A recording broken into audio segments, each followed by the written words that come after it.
नमस्कार, 5 की बात में आपका स्वागत है। मैं हूं अंजलि इस्टवाल। सेना में भर्ती की अग्निपथ योजना का लगातार तीसरे दिन भी विरोध जारी है। आज भी देश के कई शहरों में हिंसक प्रदर्शन देखने को मिल रहा है। आग 8 से ज्यादा जगहों पर रेलवे स्टेशनों में देखी गई है। वहां पर तोड़फोड़ की गई है, आगजनी की गई है, ट्रेनों को आग के हवाले किया गया है। युवाओं ने वहां पर हुड़दंग मचाया है। कुछ इलाकों की तस्वीरें हम आपको दिखा रहे हैं जहां पर आज आगजनी हुई है या हिंसा हुई है। सिकंदराबाद में आज एक ट्रेन को आग के हवाले कर दिया गया। यही कुछ दानापुर में भी देखने को मिला। हिंसा इस्लामपुर, लखीसराय, बेतिया, बलिया, मुजफ्फरपुर, समस्तीपुर में भी देखने को मिली। इन सब जगहों में आगजनी की गई है। और सिकंदराबाद रेलवे स्टेशन पर जो हिंसा हुई है उसमें एक व्यक्ति की मौत भी हो गई है। बीते 3 दिनों में रेलवे को करोड़ों का नुकसान हुआ है, लेकिन लगातार हम देख रहे हैं कि जो युवा हैं उनका अग्निपथ योजना को लेकर गुस्सा सरकारी संपत्ति के ऊपर उतर रहा है।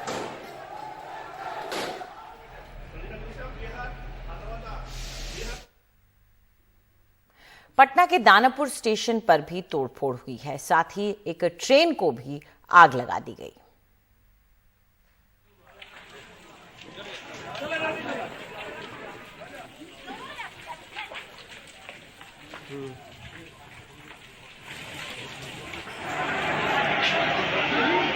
देख रहा है सर, आराम से वीडियो। और आखिर वहां हुआ क्या और किस तरीके से आग पर काबू पाने की कोशिश की गई, युवाओं ने वहां पर किस तरह से हुड़दंग मचाए, इस सब पर ज्यादा जानकारी दे रहे हैं हमारे सहयोगी मनीष कुमार। हम फिलहाल दानापुर स्टेशन पर हैं और आप यहाँ देख सकते हैं कि फरक्का एक्सप्रेस में जो अब से कुछ घंटों पहले आग थी वो आग अभी भी बुझी नहीं है। आग बुझाने का प्रयास जारी है। अभी ये जो ब्रेक वान है उसको तोड़ा जा रहा है। इसके अलावा जो जहाँ पर आग लगी है वहाँ पाइप से, बाल्टी से इस आग को बुझाने का प्रयास किया जा रहा है, क्योंकि ये प्लेटफॉर्म नंबर 3 है तो यहाँ पर सीधे फायर टेंडर नहीं आ सकते हैं। हालांकि अब घटना के बाद प्रशासन के लोग काफ़ी बड़ी संख्या में यहाँ पर आए हुए हैं।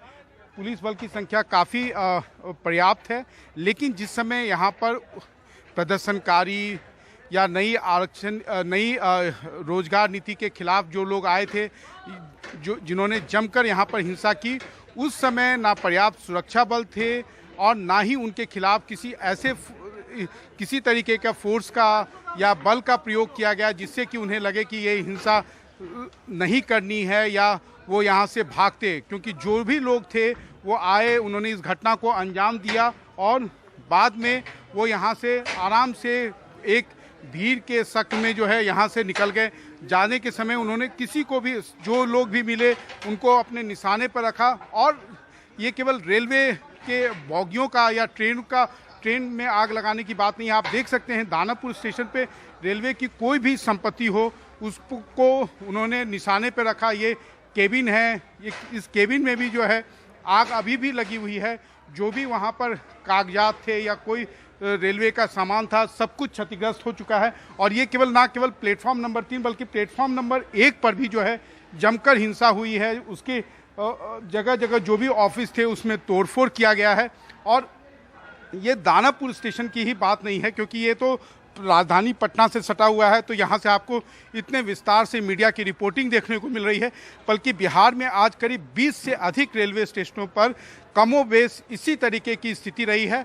और यहाँ पर बिहार के अंदर जो रेलवे के अधिकारियों का कहना है कि इतनी ज़्यादा हिंसा की घटनाएं हो रही हैं, उसमें कहीं ना कहीं राज्य सरकार की शिथिलता एक बहुत बड़ा कारण है।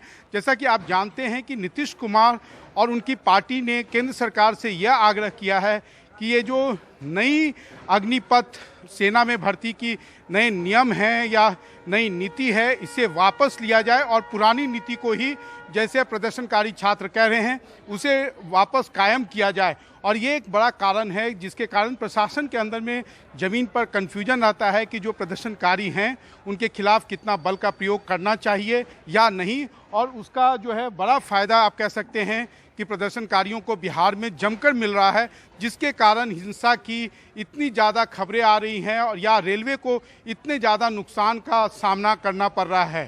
कैमरामैन हबीब के साथ दानापुर स्टेशन से मनीष कुमार, एनडीटीवी इंडिया के लिए। तो जैसा मनीष बता रहे हैं कि हिंसा सिर्फ दानापुर में नहीं हुई है, बिहार के कुछ दूसरे इलाकों में भी देखने को मिली है। जैसे कि नालंदा के इस्लामपुर के स्टेशन पर एक खड़ी हुई ट्रेन को आग के हवाले कर दिया गया और इसकी तस्वीरें हम आपको दिखा रहे हैं। और लगातार ऐसी खबरें आ रही हैं अलग अलग इलाकों से जहां पर भीड़ आई और वहां पर लोगों को उतरने को कहा गया ट्रेन से और उसके बाद ट्रेन में आग लगाई गई।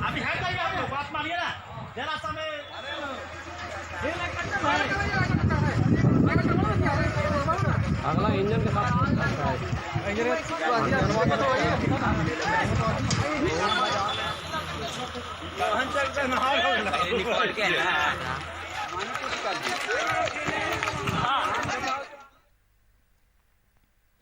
और इस अग्निपथ योजना पर हो रहे विरोध प्रदर्शन और इस योजना पर चर्चा करने के लिए हमारे साथ कुछ खास मेहमान जुड़ गए हैं। हमारे साथ मेजर जनरल अशोक मेहता हैं, पूर्व सैन्य अधिकारी हैं वो, साथ में आलोक वत्स जुड़ गए हैं जो कि नेता हैं बीजेपी से, और आनंद माधव भी हैं जो कि प्रवक्ता हैं कांग्रेस के। शुक्रिया आप सबका हमारे साथ जुड़ने के लिए। जनरल मेहता, आप देख रहे हैं कि किस तरह की नाराजगी युवाओं में यहाँ दिख रही है। एक सवाल जो लगातार दिमाग में आ रहा है कि क्यों युवाओं को ऐसा लग रहा है कि उनके लिए 4 साल के बाद सब अपॉर्चुनिटीज खत्म हो जाएंगी। क्या वजह आपको लग रही है कि युवा इतने नाराज हैं? क्या ये 2-3 साल का जो वक्त रहा जब रिक्रूटमेंट नहीं हुआ, उसका गुस्सा भी कहीं हम देख रहे हैं कि इसमें तब्दील हो रहा है? अवश्य, आपने जो कहा दुरुस्त बात है, लेकिन मैं आपके सवाल का जवाब देने से पहले ये बयान करना चाहूंगा कि इतना महत्वपूर्ण परिवर्तन, अंग्रेजी में इसको एक सुनामी रिफॉर्म कहेंगे, हमारे आजादी के 75 साल के महत्व अमृत उत्सव पर इतना बड़ा रिफॉर्म जो आप लाए हैं, वो उसके लिए जिस तरीके से तैयारी करनी चाहिए थी, जिस तरीके से सोच विचार होना चाहिए था, वो नहीं हुआ। और मैं ये जब कहता हूं कि नहीं हुआ, ये पिछले 3 दिन का जो वायलेंस है वो इसको जाहिर करता है। इतना बड़ा रिफॉर्म, जिसको मैं तो न्यूक बोलता हूं, इसको एक किस्म का न्यूक्लियर बॉम्ब पटका दिया है आपने हमारे 75 साल के बाद। ऐसा तो कोई रिफॉर्म हुआ ही नहीं कि तो आपको लग रहा है कि इतना बड़ा अगर करना था बदलाव तो उसके साथ तैयारी बेहतर होनी चाहिए थी? तैयारी बेहतर होनी चाहिए थी, ब्रांडिंग होनी चाहिए थी, मार्केटिंग होनी चाहिए थी। लेकिन अगर आपका सामान घटिया है, और घटिया होने का कारण आपने बता दिया है, लोगों में गुस्सा इसलिए है कि 3 साल से कोई रिक्रूटमेंट नहीं किया, और आप अपने देश में चुनाव लगातार करते रहे हैं, आप प्रदर्शन करते रहे हैं, कुंभ मेला होता रहा है, किस्म किस्म के प्रोग्राम होते रहे हैं, लेकिन आपने इलेक्शन चुनाव नहीं, रिक्रूटमेंट नहीं कराया। ठीक। और ये इसके पीछे ये कोई कोविड का बहाना है। ठीक। ये जो दर्द है युवाओं का वो समझ में आता है, क्योंकि वो 3 साल से इंतजार कर रहे हैं। कई ये कह रहे थे कि उनकी उम्र निकल गई, हालांकि सरकार ने उनके लिए रियायत दी, लेकिन जाहिर तौर पर उनकी चिंताएं हैं। हमारे साथ यहाँ पर आनंद माधव भी हैं जो कि कांग्रेस से हैं। माधव साहब, राहुल गांधी ने ट्वीट किया था इसके बारे में, लेकिन उसके बाद आप लोगों का ज्यादा इस पर फोकस दिख नहीं रहा है। क्या इन युवाओं के साथ आप लोग खड़े हैं? देखिए, ऐसा है कि हम लोग पूरी तरह से इस अग्निपथ के विरोध में हैं और इसको रोल बैक करने की बार बार हम लोग मांग कर रहे हैं। ये बिल्कुल स्पष्ट है, ये कांग्रेस पार्टी का स्टैंड है। सच्चाई ये है कि इस तरह से अग्निपथ के उबाल ने पूरे भारत को आज पानीपत बना दिया है। हर जगह, ये सिर्फ बिहार की बात नहीं है, आप देखिए कि हरियाणा में भी है, आप देखिए उत्तर प्रदेश में भी है, आप देखिए ये जम्मू तक इसकी आग फैल गई है। ये स्वतः स्फूर्त है, इसको किसी ने इसमें माचिस लगाने का काम नहीं किया है।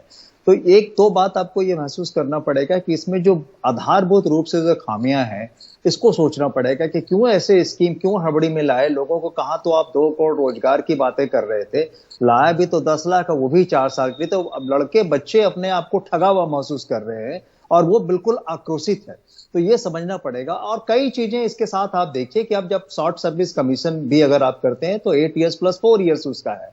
आप इसको सिर्फ 4 years के कर रहे हैं, उसमें जो 2.5 साल में आप एक मिलिट्री तैयार करते हैं, 2-2.5 साल की ट्रेनिंग के बाद आप 6 महीने में उनको आप ट्रेनिंग करना चाह रहे हैं। आप उनको क्या बनाना चाह रहे हैं? आप उनको देश का चौकीदार बनाना चाह रहे हैं या आप उसको गार्ड की नौकरी सिर्फ देना चाह रहे हैं? और वो भी नौकरियां हैं कहाँ? आपको पता ही है कि जो सिपाही की यहाँ भर्ती होती है उत्तर प्रदेश में और बिहार में या भारत में भी कहीं भी, वहां पे तो BA और MA किए हुए लोग कतार में खड़े रहते हैं।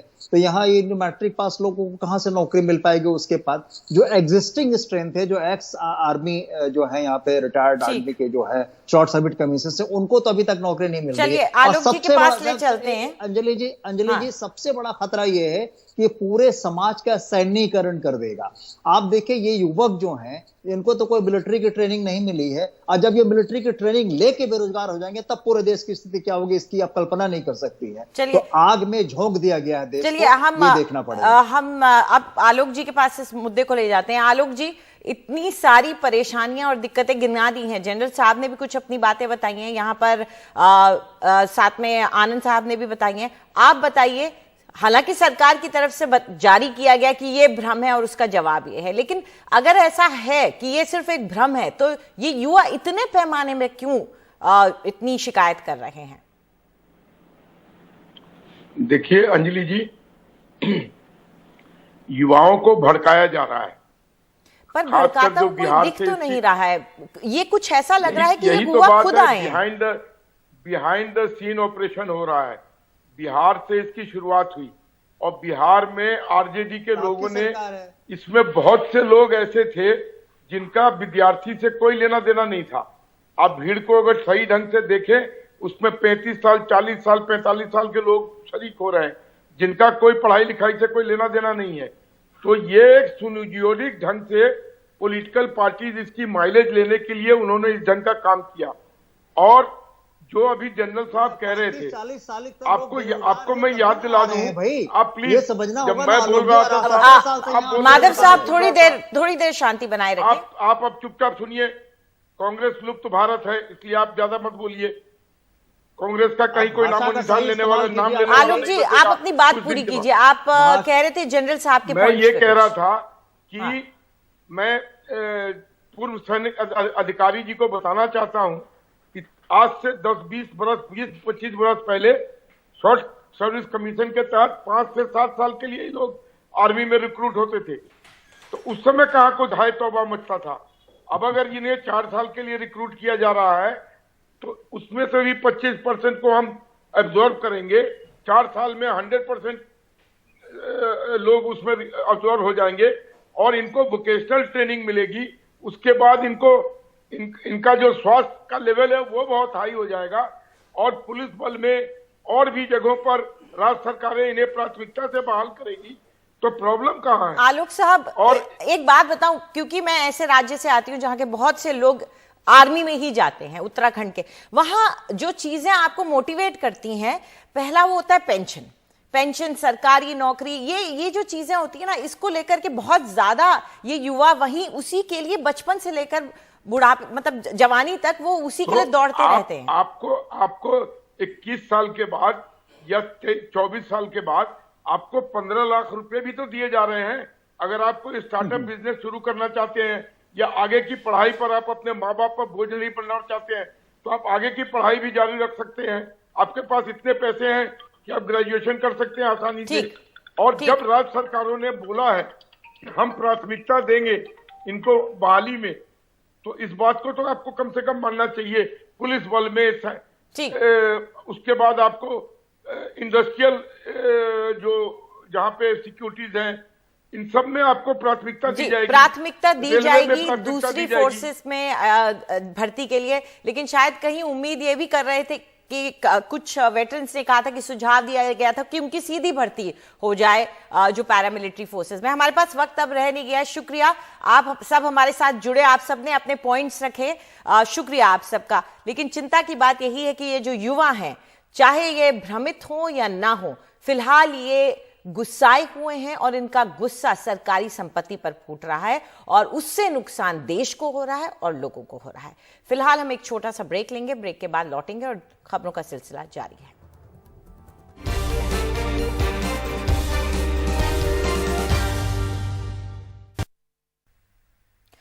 अग्निपथ योजना को लेकर सेना प्रमुख लेफ्टिनेंट जनरल बीएस राजू ने एनडीटीवी से कहा कि युवाओं को समय बर्बाद न करते हुए अग्निवीर बनने की तैयारी करनी चाहिए। उन्होंने ये भी साफ किया कि सेना में अब आगे कोई भी भर्ती अग्निपथ योजना के तहत ही होगी। अग्निपथ योजना को लेकर पूरे देश में हाहाकार मचा हुआ है, हर जगह उग्र प्रदर्शन हो रहे हैं। बात करते हैं इसको लेकर सेना में सेना प्रमुख लेफ्टिनेंट जनरल बीएस राजू क्या कहेंगे। जो यूथ जो है वो कह रहे हैं कि अग्निपथ योजना उनको मंजूर नहीं है, उनको पुरानी योजना चाहिए जो भर्ती होती थी। मैं समझता हूँ कि जो अग्निपथ स्कीम के बारे में तकरीबन सबको जानकारी हो चुका है और एक अलग स्कीम है, पुरानी रिक्रूटमेंट की हिसाब से ये एक अलग स्कीम है और जब भी कुछ ऐसा बदलावट आता है तो थोड़ी बहुत हलचल मचेगा। बट आपकी न्यूज़ चैनल के माध्यम ये मैं बताना चाहता हूँ कि एक ऐसा स्कीम है जहाँ अग्निवीर का भी फ़ायदा है, फ़ौज का भी फ़ायदा है और देश का भी फ़ायदा है। मैं ये इसलिए कहना चाहता हूँ कि अग्निवीर एक 17.5 साल से 21 साल था, बट इस साल हमने 23 साल किया है। Is only for this year because पिछली 2 साल ये जो रिक्रूटमेंट की प्रक्रिया रुक गया था, उसको मद्देनज़र रखते हुए हम चाहते हैं कि ऐसा कोई भी नौजवान हो ना, कोई मिस आउट ना करे, सबको मौका मिले। एंड ये आज ही ये डिसीजन लिया गया है। और सो नौजवान को फ़ौज में 4 साल की एक मौका दे रहे हैं देश की सेवा करने के लिए। और मैं चाहता हूँ कि जितने भी नौजवान अलग अलग जगह में हैं, अपना गांव में जाइए, शहर में जाइए। रिक्रूटमेंट प्रोसेस जल्दी चालू होने वाला है, आपको तैयारी करना है क्योंकि एक कंपटीशन काफ़ी होता है। आपको पता है कि फ़ौज के अंदर भर्ती होने के लिए अभी टाइम है तैयारी करने के लिए, और कोई काम करने के लिए वेस्ट करने के लिए टाइम नहीं है। और जब फ़ौज के अंदर आता है तो उसको 6 महीने का ट्रेनिंग दिया जाएगा और 3.5 साल नौकरी करेगा। ये नौकरी फील्ड में हो, पीस में हो, हर जगह में उसको मौका मिलेगा। और इसके दौरान उसको तकरीबन 11.72 लाख तनख्वाह मिल रहा है और 4 साल के बाद उसको तकरीबन 11.71 लाख सेवानिधि पैकेज मिल रहा है। या सेवानिधि पैकेज वो सीधा ले सकता है या उसको बैंक में गारंटी रख के 18.2 लाख रुपए का 3 साल के अंदर वो लोन भी कोलैटरल रख के लोन भी ले सकता है। सो कहने का मतलब है कि जो 75% जो जा रहे हैं उनको एक फाउंडेशन दिया जा रहा है। मैंने हमेशा बताता हूँ कि ये भर्ती हुआ है 18 साल में, अभी जब एग्जिट हो रहा है तो 22 साल का है। 22 साल के अंदर वो अभी भी एक नौजवान है। अगर आगे पढ़ना चाहता है, गरीबी था, 12 लाख रुपए है, आप जाके ग्रेजुएशन करिए। गवर्नमेंट प्रोविधान दिया है कि 10वीं क्लास के बाद भर्ती होता है तो ये 4 साल में उसको इतना स्किल सेट पिकअप होता है तो उसको 12वीं क्लास की दर्जा दिया जा रहा है। उसके साथ साथ उसको जो भी स्किल सीखता है उसको एक रिज्यूमे बना के हम दे रहे हैं कि भाई ये जवान ये चीज़ सीखा है फ़ौज के अंदर। सो अगर आगे पढ़ना चाहते हैं तो मौका है। उसको अगर एंटरप्रेन्योर बनना है 12 लाख इस्तेमाल कर सकता है या 18.2 लाख रुपए अपना कोलैटरल रख के कोई काम शुरू कर सकता है। इसके अलावा स्टेट गवर्नमेंट्स अनाउंस किया है कि आपको पुलिस के अंदर शामिल किया जाएगा। 3-4 स्टेट अनाउंस कर चुके हैं और आगे मैं अगले कुछ हफ्तों में और स्टेट्स आएंगे। CAPF के अंदर भर्ती की सुविधा है बोल के होम मिनिस्टर साहब भी अनाउंस किया है। इसके अलावा कई private industry, defence industry. So कहने का मतलब है कि 4 साल के बाद we have a soldier who is disciplined, loyal, honest, physically fit, mentally strong, attitude सही है। इसके अलावा हम एक एम्प्लॉयर क्या देख सकता है एक एम्प्लॉय के अंदर। सो कहने का मतलब है he is a very marketable product, और मुझे पूरा यकीन है कि 4 साल के बाद जब निकलेगा तो उसको एक अलग अपॉर्चुनिटीज़ मिलेगा। तो इसमें कोई मतलब उनको डाउट नहीं होना चाहिए माइंड। तो क्या रेगुलर आर्मी की जो भर्ती हुआ करती थी अब वो भर्ती नहीं होगी, और क्या ये जो 6 महीने की ट्रेनिंग होती तो उसमें उतना कैपेबल हो पाएंगे जो बॉर्डर पर? दोनों सवाल सही है। पहला चीज़, आज के बाद जो भी भर्ती होगा वो अग्निवीर के माध्यम से ही होगा, और साथ में ये भी बताना चाहता हूँ कि जो 6 महीने की जो ट्रेनिंग है वो इंटेंस ट्रेनिंग होगा, नया टेक्नोलॉजी की होगा, सिमुलेशन की इस्तेमाल किया जाएगा। पहले हम 8 से 9 महीने करते थे, उसको हमने 6 महीने में कॉम्पैक्ट किया है। और साथ साथ मैं ये भी बताना चाहता हूँ कि जो टेक्निकल आर्म्स है जहाँ ट्रेनिंग की थोड़ी बहुत ज़्यादा ज़रूरत पड़ता है, आगे हम जब जाएंगे तो एक टेक्निकल एंट्री के लिए सिविल का जो पॉलिटेक्निक है, 10वीं क्लास के बाद 3 साल की पॉलिटेक्निक होता है, ITI इंडस्ट्रियल ट्रेनिंग इंस्टीट्यूट है, उधर से हम सीधा लेंगे। जैसे हमारा EME है जो गाड़ियों की मेंटेनेंस करता है, सो हम ऑटोमोटिव डिप्लोमा बाहर से लेंगे। वो पहले ही इस ट्रेड के बारे में पूरी उसके पास जानकारी है। 6 महीने की फौजी का ट्रेनिंग मिलेगा और 3.5 साल वो पूरा अपना योगदान दे पाएगा। नहीं, क्या 6 महीने में इतने ट्रेंड हो जाएंगे, सक्षम हो जाएंगे कि बॉर्डर पर जा सके, कर सके सर ऑलरेडी? और क्या अफसरों के लिए भी लागू होगी बाद में जाके? ये फिलहाल प्राविधान सिर्फ जवानों के लिए है। और आपने 6 महीने की जो ट्रेनिंग के बारे में दूसरे बार पूछा है, बाकी देशों के अंदर ट्रेनिंग कई जगह में 2 महीना का होता है, कई जगह में 4 महीने का होता है, और हम 6 महीने कर रहे हैं। सो 6 महीना बहुत टाइम होता है इंटेंस ट्रेनिंग देने के लिए। और जो भी दर्शक है जो हम देख रहे हैं कि उनमें किसी को भी कोई शक नहीं होना चाहिए कि इंडियन आर्मी की क्षमता के ऊपर, हमारी कैपेबिलिटी के ऊपर 6 महीने के अंदर ट्रेनिंग देने के लिए। और आपको जानकारी है कि जो यंग बच्चे हैं लड़ाई के अंदर अपना योगदान बहुत दिया है। जैसे हमारा योगेंद्र यादव है 18 ग्रेनेडियर्स का, कारगिल के अंदर 19 साल का था जब वो अपना परमवीर चक्र हासिल किया है। सो कहने का मतलब है कि एज का, एक्सपीरियंस का कोई नहीं है। जब लड़ाई के अंदर जाते हैं तो सबका गुण कर्म होता है, और जो टास्क मिलता है उस दिशा में हम जाते हैं, हम काम करते हैं। एक अंतिम सवाल सर कि जो छात्र युवा प्रदर्शन कर रहे हैं वो पहले कर रहे हैं कि आप फिर से हमारा जो मेडिकल टेस्ट हुआ है, इंट्रेंस, वो पहले हमारा लीजिए और ये सब बाद में लीजिए। वो लगातार इस बात को मानने को तैयार नहीं है। नहीं, देखो, ये जो सिलेक्शन का सिलसिला ख़त्म नहीं हुआ था, और ये बात है 1 साल 2 साल के पहले। और हम चाहते हैं कि ये जो अग्निवीर की जो सिस्टम चालू है वो सब ये प्रक्रिया उनको दोबारा करने की ज़रूरत है। और मुझे ये भी यकीन है कि जो पहले तैयारी किया है, कुछ सिलेक्शन में शामिल हुआ था, पहले दौड़ के अंदर हुआ हो, दोबारा दौड़ के अंदर शामिल होगा। पहले वो एक्सपीरियंस है और उसको हम मौका दे रहे हैं। और बिना कोई संकोच, मेहरबानी करके आप अग्निवीर की रिक्रूटमेंट रैली जब भी कंडक्ट होगा, प्लीज़ आइए, सेलेक्ट होइए और देश का सेवा करिए। तो ये थे सेना के सह सेना प्रमुख जिनका ये कहना है कि युवा जो है अग्निपथ योजना में शामिल हो और देश के लिए सेवा करे, अग्निवीर करे। नई दिल्ली में कैमरामैन प्रेम सिंह के साथ Rajiv Ranjan, NDTV India.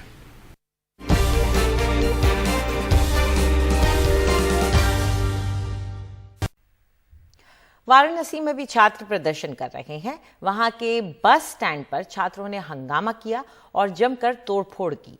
Bus stand पर हमारे सहयोगी आलोक पांडे ने कुछ लोगों से बात की। सर, बहुत से दंगाई करीब 200 से 300 संख्या में आए और इस गेट से सीधे वो एंट्री करते हुए आया और उन्होंने सीधे कहा कि पहले जो योगी ने लॉन्च किया है पहले उस पर टारगेट करो। अच्छा जी, उन लोगों ने, बाकी सारी बसें खड़ी थी, उसको कोई नुकसान नहीं। केवल देखिए, केवल ये इलेक्ट्रिक बस जो है सारी आगे आइए, आपको मैं दिखाता हूँ। आइए सर जी, आगे भी आ जाइए जी, बताइए। देखिए सर, उन लोगों ने सीधे इसी गाड़ी पे ईंट ईंट और बड़े बड़े रॉड, मुझे तो नहीं लगता ये पढ़ने वाले स्टूडेंट हैं, क्योंकि जो पढ़ने वाले हैं वो इस तरह से दंगा नहीं करेंगे, क्योंकि उन्हें अपना भविष्य है। इसमें मान लीजिए उनके पास उनके ऊपर अगर कोई केस या धारा लग जाती है तो वो क्या करेंगे। बिल्कुल। तो ये बताइए कि जब ये हो रहा था तो आप लोग यहीं थे, आप लोग को भागना पड़ा, क्या हुआ? जी, इसमें हम लोग अगर चाहते तो हम लोग भी भाग सकते थे, लेकिन जो पैसेंजर थे, मुझे पैसेंजर की सबसे ज़्यादा सेफ्टी जरूरी थी, क्योंकि हम लोग सरकार के ही जरिए कुछ काम कर रहे हैं। पैसेंजर को सेफ जगह ले गए, उसके बाद जब उनको सेफ जगह ले गए, उसके बाद जब हम लोगों ने यहाँ से पैसेंजर को हटा रहे थे तभी उन लोगों ने इस पे हमला किया। और काफी नुकसान हुआ। ये नई बसें हैं, बहुत महंगी भी है मेरे ख्याल। जी सर, बहुत ज़्यादा। बिल्कुल बिल्कुल। और सारे आपकी बस टूट गई, इसको बनवाने में आपके हिसाब से कितना पैसा लगेगा? सर ये तो मैं अभी नहीं, लेकिन मतलब काफी पैसा लगेगा मेरे ख्याल से, जिस तरह से टूटा हुआ है। 50,000। जो आगे का सर विंड सीट है वो सर 46,000 समथिंग का आता है। सिर्फ वो विंड स्क्रीन? जी, केवल फ्रंट का 46,000 समथिंग का है।